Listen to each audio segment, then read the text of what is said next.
เจ้านี่ได้ค่ะเป็นน้องของน้องงาบ่เถียงแม่นเบิดชองบ่เถียงหน้า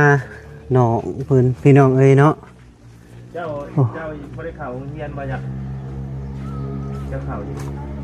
ยังมีแต่บ่เจ้ากะเห็นบ่ อยู่บ้านไหนอยู่แถวหนูหินน้องหินเลยเคยไอ้เห็นหน้ากันอยู่บ่เคยคุยกันซื่อๆนี่กันเด่นซื่อเนาะ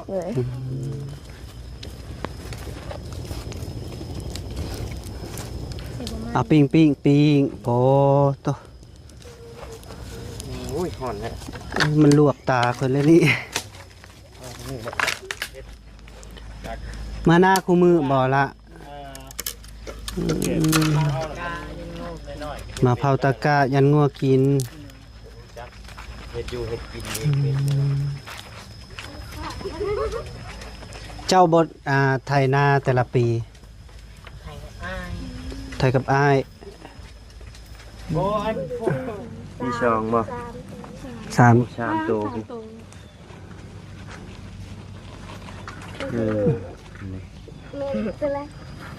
ขั้นตัวน้อยนึกว่าปีกอย่าคือปีกนี่เนาะแม่จับแม่คิดจับมาได้เกลือใส่เบอร์รถเกลือกับไรระเบิด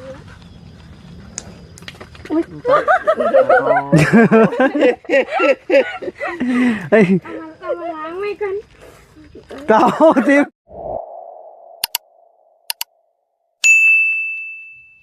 เฮ็ดยังกินนี่ฮะปลาสบายดีเด้อครับทักทายสบายดีและสวัสดีเด้อพ่อแม่พี่น้องมาสู่กูสู่คนครับทักทายสบายดีส่วงบรรยากาศตอนเที่ยงพี่น้องเนาะพอดีมื้อนี้บ่าวแก้วก็มาหาน้องๆพี่น้องเนาะน้องฟ้ากับน้องงาพี่น้องเนาะเพราะว่าโทรนัดที่ว่าเพิ่นว่าถ้าอยู่เที่ยงหน้าล่างนึงอีกพี่น้องเนาะเพิ่นมาถ้ามาเผาตะกร้าพี่น้องเนาะมากับเบาไล่2คนพี่น้องเนาะพอดีน้องเพิ่นก็จักเฮ็ดหยังนะพี่น้องเอ้ยเนาะโอ้ทางนั้นก็ดังไฟควรกุมเนาะทางเบาไล่เพิ่นก็คุยก่อนพี่น้องเอ้ยเนาะโธ่ได้ปลามาเบิ่งลูกปลาได้หลายบ่ปลาโอ้ตัวสบายดีเด้อพากันเฮ็ดหยังอันนี้ฮะสิปิ้งปลาสิเฮ็ดกินบ่เฮ็ดปลาปลายังอันนี้ปลาขาวคือปลาซิวฮะใส่ปลากระบอกติมาอยู่ห่มไปนะเฮ้ยเว้าถึกกันอ่อนได้ไหมพะสบายดีเด้อบ่าวไล่เด้อแก้วเนาะอันนี้เป็นเจ้าเป็นน้องของน้องงาบอกที่น้องโอ้เป็นน้องของน้องฟ้าเนาะอันนี้บ่เที่ยงเจ้าพักชื่อว่าจังได๋ฟ้าโตโอ้น่ะคือโหดหายแท้เฮ้ยขาวคือกันโอ้พี่น้องเอ้ยเนาะเจ้านี่ได้ค่ะเป็นน้องของน้องงาบ่เที่ยงแม่นเบิดชองบ่เถียงหน้าน้องเพิ่นพี่น้องเอ้ยเนาะเจ้าบ่ได้เข้าโรงเรียนบ่จ้ะเจ้าเข้าอยู่ออกแล้วคือออกไว้แท้หญ้านี่เปื่อยเบิดเลยเนาะสิเฮ็ดจะได้อยู่บัดนี้ไปเฮียนอยู่พุ่นแหละคันฝนตกได้สิซนอยู่ไสบ่โอ้พี่ลูกพี่โลเฮ้ยอยู่ไสเนาะบัดโอ้อยู่แคมบ่ได้ใช่พี่น้องเอ้ยเนาะเจ้านี่หาเจ้านั่นนี่เฮ็ดหยังอ่ะนะดังไฟสิปิ้งปลาได้หลายอยู่บ่ปลานะพอกินยังบ่ทันกินข้าวบ่สิมากินข้าวอยู่พี่ติได้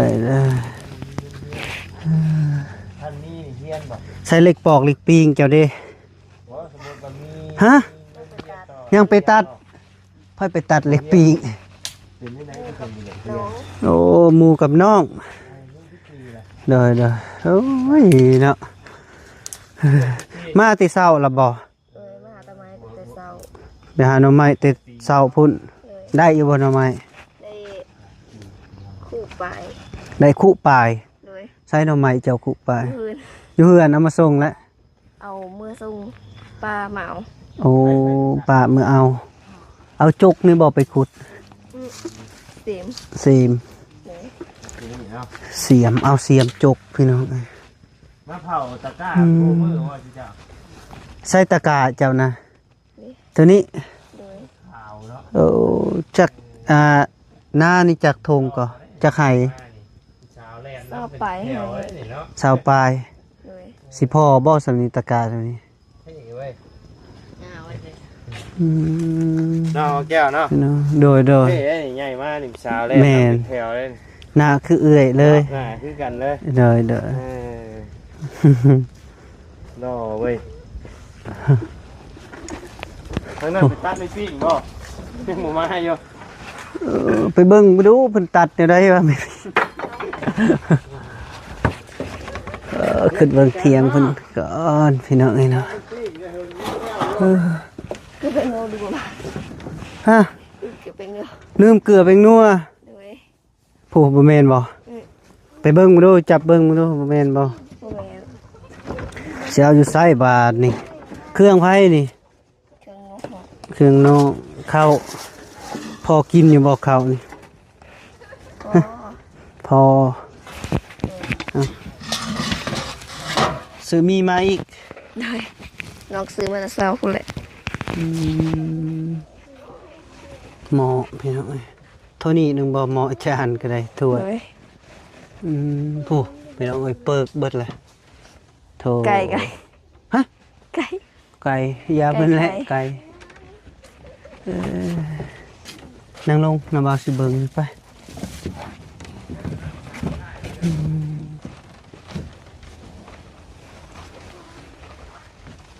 สภาพเที่ยงเพิ่นโอ้ยหักแป้นนี่ยังดีเนาะแป้น โดย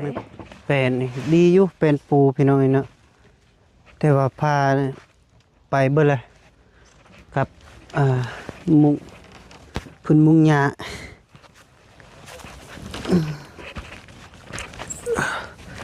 เอาเงินไปเฮนี่ เอ้าเงินเฮ เลย เงินไผ บ่ เบิ่งเลขอีกเอาเบิ่งเลขมาพี่ใส่เลขมา0030643130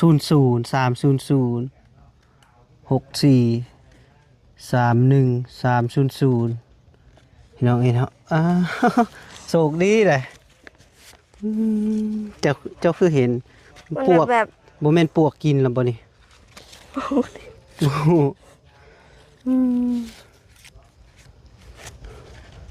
เก็บไว้ซื้อเลขแมลง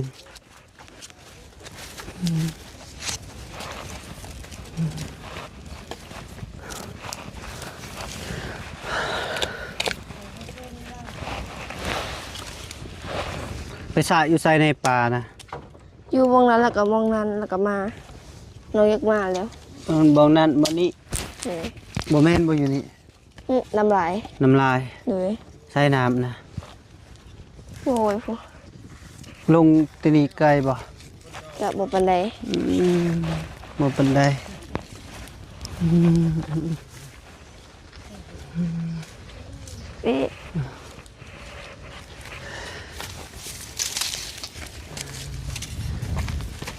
นั่นบ่เล็กปีไง แม่นไอ้ปิ้งก็ใหญ่จับปลาเด้ปลาดูน้อยๆไม่ปิ้งเด้กลัวฮอดปลา ว่าซั่น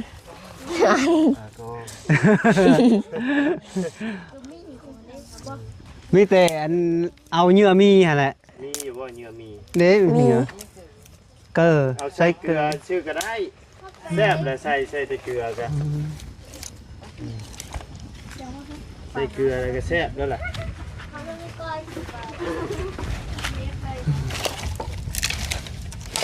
กุ้งเลยค่ะ กุ้งกะสินีปะ เพราะว่าไปหาไปตองกล้วยแล้วมามุกท่านมีหมอนะแบบ ปลายังยาวๆนี่บ่ ปลารส บ่แม่นมาปลายนต์ ตอนแล้ว ปลาลดแล้ว ปลารสแล้ว เอานีบวิธีนีบปลาแบบใด ได้เจ้าบ่ได้เสียบไหมบ่มันสิบ่เปื่อยบ่ บ่เสียบกะยะ บ่เสียบก็ได้บ่ ปลานี่มันแข็งได้แข็งหักกะบ่หักเปื่อย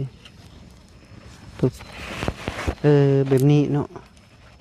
ข่อยยังบ่เป็นเด้นี่ แม่นบ่แก แม่นบ่เป็น ก็คือบ่ถ่าใส่เกลือก่อนจังนี้นี่ก่อน นีบก่อนจังโหยโอ้บ่ตอกแล้วบ่เอาบ่ ตอกก็ยากนี่เบิ่งเขาสิเอาให้ ว่านะเอาแก้วเฮ็ดดูละ ฮะ เนี่ย โอ้เบาไหลเป็นนี่เนาะเจ้ากะโอ้ ไม่นอนเลยสีน้อย สะอ่อนได้ป่านี่เนาะพี่น้องเอ้ยเนาะ จะอ่อนปลาน้อยๆนี่ แม่ ปล่อยครึ่งหนึงแล้วบ่ป่านี่มันรูดมันน้อยแต่มันหนีบบ่ได้นะเนาะ เลย มีแต่มีหม้ออะไรก็ไอ้หยังเพิ่นเอิ้นอบเอาบ่หรืออุเอาอ๋อ เห็นตอนได้งานนกอ๋อ มุกเอาก็ได้ นิบก็ได้แล้วแต่น้องเพิ่นจะกินในใดก็ได้ มีใบตองกล้วยมุกใช้ใบตองกล้วยใบตองหนึงก็ได้ จะน้อยใบตองมันสิลุเบิดแล้ว ไปตองกุ้ง มุกสิเทาเอาเลย ใส่ใบตองกุ้ง นี่ ไปเอาซะเอาใบม่วงนี่บ่ ไปตองกุ้ง เอามะม่วงนี่สุกแล้วติ โดย โอ้ขึ้นเอาเด้อสะเลา กินกับหมดแต่หุ่ม มันสิบุคันคอบ่ล่ะ บ่อ ไม่ใบตองยังอันนี้ ตองกุ้ง กุ้งบ่อย กุ้ง ใบตองกุ้ง โดย บ่แม่นติเบิ่งนี่ ตองเล่ง นั่น ตองเล่งใบตองเล่ง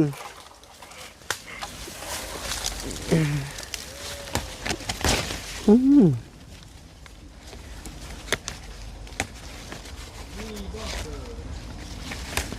งัวเป็นว่าหิวบ่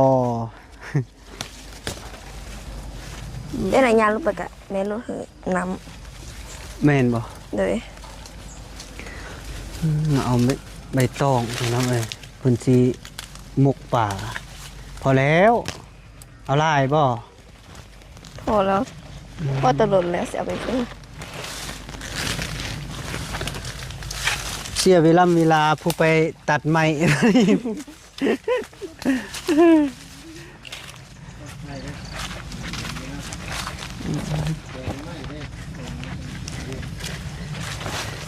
มีแกงหน่อไม้พร้อมบ่ เพื่อนผู้ อยู่เฮินไผสิมาเอา ป้าเจียมส้ม โอ้ เราจะเอามาส่ง โทรหาเราแล้ว ยัง วิธีโหย คันว่าโทรนี่ให้เราเอาเกลือพริกนัวออกมาให้น้ำแล้วคันได้โทรคันเราสิออกมาเนาะ อืมโอ้วิธีใส่แบบนี้ อิ่มบ่4-5 คนชื่อเจ้านี่เบิดนี่ฮะ อืม อิ่มมันบ่อิ่มก็สิอิ่มเอานี่แหละเนาะมันมีอยู่ซำนี้ คนละโต ค่อยเอาปลารสเราค่อย ก็สิเอาปิงหนึง เอาตัวไปได้สิบ่ได้ตัวใหญ่ๆนี่เนาะ เอาคนละโต๊ะว่าสัน บ่แล้วก็สิเอาปิงหนึง ไปได้สิได้ตัวใหญ่ๆนี่บ่ นี่นะ เป็นตะโดนละ มันกำลังลุกครับเย็น โอ้ย ๆสบายดีเด้อล่ะเด้อ ยานบ่ ผู้นี้ชื่อว่าไหนๆครับผู้นี้ฮะ ซื้อหยัง ปานินสบายดีเด้อ ปลากั้งบ่ อายุจักปีแล้วจ้ะ พี่น้องเป็นตาแพง 10 ปี 14 14โอ้ซ้ำกันไปเลยนี่เนาะ สำคัญ 4ไปเลย ผู้นี้13มีแฟนแล้ว มีแล้ว มีแล้วผู้คนดอเนาะ แม่นบ่มีแฟนแล้วอยู่ไซแฟนเจ้าฮะอยู่บ่หินซิวพูดเคยไปหาเพิ่นละเอา คุยกันนี่ซื่อนะ แม่งามอยู่บ่แฟนเจ้าบ่ปานใด โอ้เราคนทั้งรอทั้งเท่เนาะ แม่น13 ปีมีแฟนเจ้าอายุจักปี14 ปีสำคัญเลย จำกันก็เพื่อแล้วนะ ลื่นกัน เจ้านะ อืม เขาหากับ 14 ปี 14ซุมเฮา2คนสิเข้า15แล้ว ผู้สาวเจ้าเคยมาหาเจ้า ว่า บ่ เขา2คนหากับ บ่เค 14 ย มีแต่คุย เอาสองคน ทางโทรศัพท์ สิ ซื่อ เปลี่ยนคนเลย เปลี่ยนคนเลย โอ้ธรรมดาโอ้เนาะว่านี่ เปลี่ยนคนเลยพุ่นน่ะ ท่านอ้ายเป็นผู้หญิงอ้ายไงมักเจ้าโดด คนปุเทนะว่า โอ้เรา อืม โอ้ยมายืนตากไฟกว่าบัดก่อนเลย สมมุติว่าคันจะไปหาผู้สาวจะไม่เท่าจะเห็นก็สิเป็นจับไว้บ่จักอันนี้ คุยเด่นๆก่อนเนาะเบิ่งกันไปโดนๆใหญ่ก่อนย่ามบ่ได้ก็อายุจัก18 สาวซะ 18หรือ20ก็ยังโอเค เลย อันนี้อายุ13สมมุติว่าเฮาสิไปอยู่เป็นครอบเป็นครัวนี่เฮาก็ยังเฮ็ดหยังบ่เป็นหั่นนะ อืม มีแต่ว่าคุยกัน เลยมีหยังกะบ่พร้าวมีแต่คุยซะก่อน โดย ใหญ่ก่อนประมาณอายุ20 ปีตั้งโตได้แล้วจึงเอา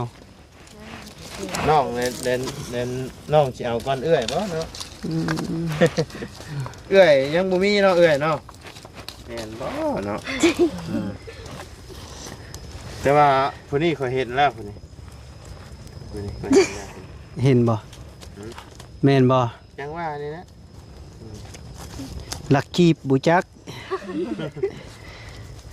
ก่อนสินอนนะเนาะเฮ้ยเจ้าอยู่ใส่ แม่นบ่ มีแล้วบ่ เออ เจ้า เด้ บ่แม่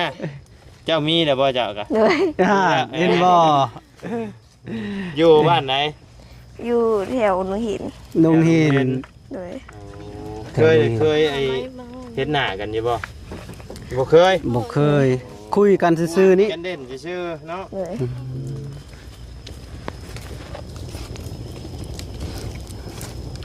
เอาปิ้งโอ้โต โอ้ยฮ้อนแฮะ มันลวกตาคนเลยนี่ ลมมันมาฮิ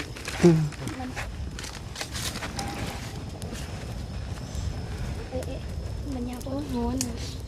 แม่นบ่ เลย จนลืมมึงว่ากัก ไก่ลงไปกินข้าวจนเบิดเด้ติ เลย นี่ยังไข่มันออกเลยเด้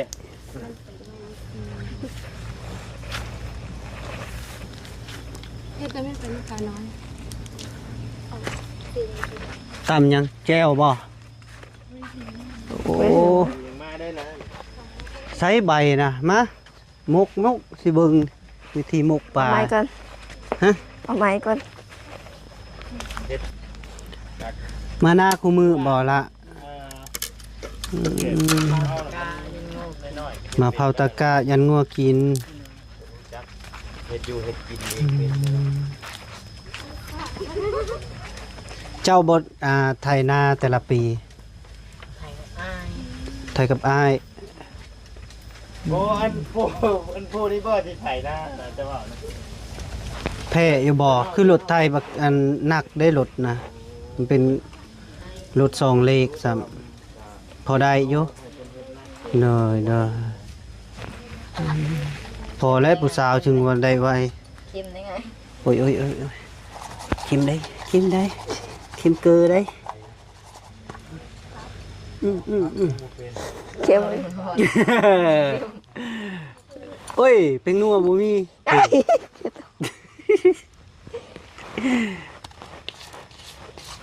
คือสิแซ่บคักบาดนี้เนาะ เค็ม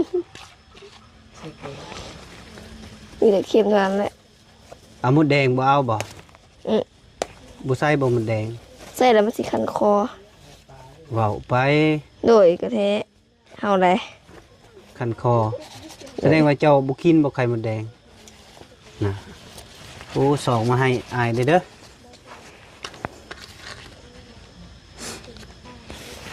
กินดิบได้บ่กินดิบก็ได้บ่ เนี่ย กินดิบก็ได้บ่ ไปนะ แม่น ก็ได้ แต่บ่กิน เคยกินบ่อุ้ยมันสิไปแล้ว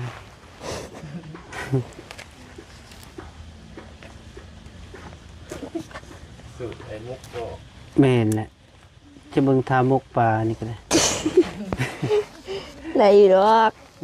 คือกรุบเนาะ คือว่าเห็นในปีเนี่ยมี เนี่ยได้ละ ได้ ได้ละ เอาคือบ่เอาเบิดเลยกุ้งอีหยังนี่ซะ ใช่ปีข้างหลังนะ ใช่เบิดแล้วกุ้ง กุ้งได้ซะคือบ่เอา อย่าละใส่เลย ปลาหลดกระมกเลย ปลารสแบบว่ามาปิ้งเนาะ เจ้าข้าจับบ่ปลาหลดกะ ปิ้งเนาะ เทพเอามาปลาโรด เอา นี่ เอาไว้ ปิ้ง นะ แล้วมันจะแฉะ ไปไหน มันไหล เลย มันมื่นมันแสน ค้าที่ตาม เอากุ้งเยอะคือว่าใช่ อย่าได้ใส่เลย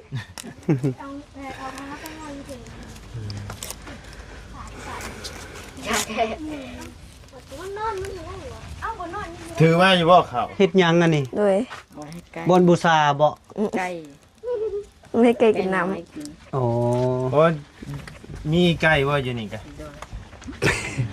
มีได้มันกำลังผัดไข่ ำเอาต้ม นี่ ต้มบ่ บ่ บ่ได้เบิ่งติเนี่ย มันไม่ต่อ สุกหรือบ่ ไม่ แล้วลุกแล้วจำนั่นแหละ พอดีแหละพี่น้องไอ้เนาะคือเบาลี่ว่าแล้วนี่นะ2ซาวแล้วเป็น3ซาวได้แบบนี้มาเจอ3ซาว ไว้ ไปเธออยู่ถึงเทพ เอาในนี่ได้บ่ คือเนาะคันสร้างครอบครัวก็แต่ว่าเลี้ยงผัวได้แล้วเนี่ยแต่เฮ็ดอยู่เฮ็ดกินให้ผัวได้อยู่แม่นบ่โหบังบ่แม่นบ่ แต่บ่เอาผู แต่บ่เอาผัวสิเอาหยังซะ เจ้าผัว เสี่ยวเมีย เจ้าคือคุยใช่ คุยไปซื่อ บ่เจ้าสิเอาเมียบ่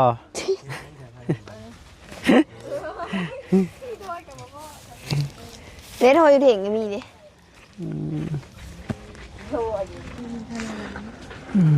ไปหาตัดไม้ครับ เจ๊จะเอาไม่ปิ้งตัวเก่าอ่ะ เนาะ โอ้จริงๆเนี่ยยังช่วยหาตัด อันนี้ไปตัดกอไม้กระซาอันเบิดเลย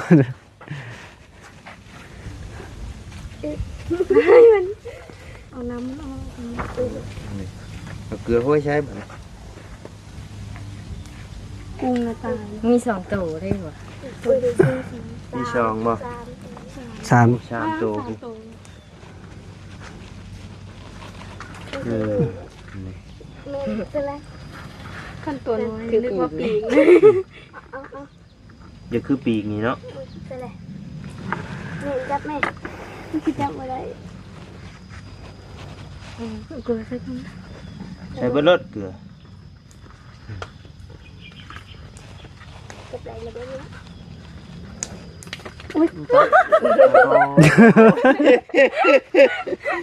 เฮ้ย เอามาล้างไม่กัน เต่าทีมคืนเอาทีมคืน มันก่อน ที่มันไม่กินน่ะ นี่หมดแล้ว มันแทงมือนะ แม่ไม่เห็นแม่ ตีอยู่ฮะหนูป่วยแล้วสิแตกก่อน ไม่ได้ไปเนี่ยขอไปตั้งหนังเลยนะ ไป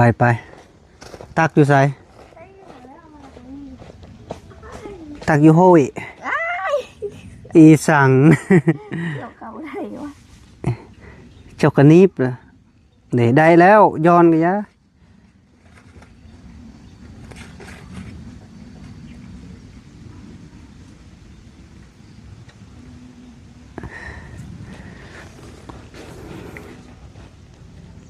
เอาคือขดนะ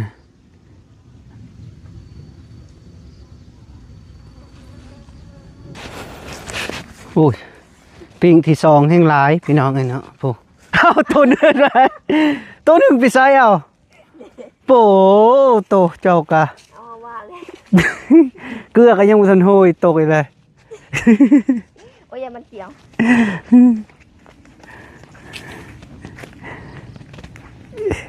จี้เลยนะ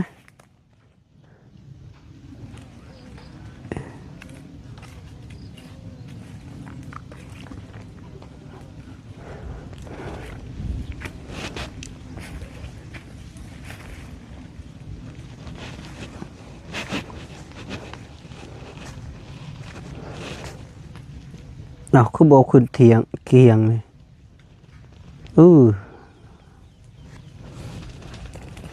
จุก ลงไปเพียงสนิทก่อนพี่น้องพบเจอกันคลิปหน้าเนาะเพื่อละน้องเพิ่นกินข้าวกินน้ำรอตามรับชมใน จับปลาในนึ่งก็ล้างมือเลยเป็นอย่างอันนั้นอีกโอ้ เจ้าโง่ยังหอยกีนะ โหกุ้งพันย่างก็เดิบอยู่ น้ำตาอยู่เต็มที่ดึก หอยกีเนาะไหมมองขึ้นเลย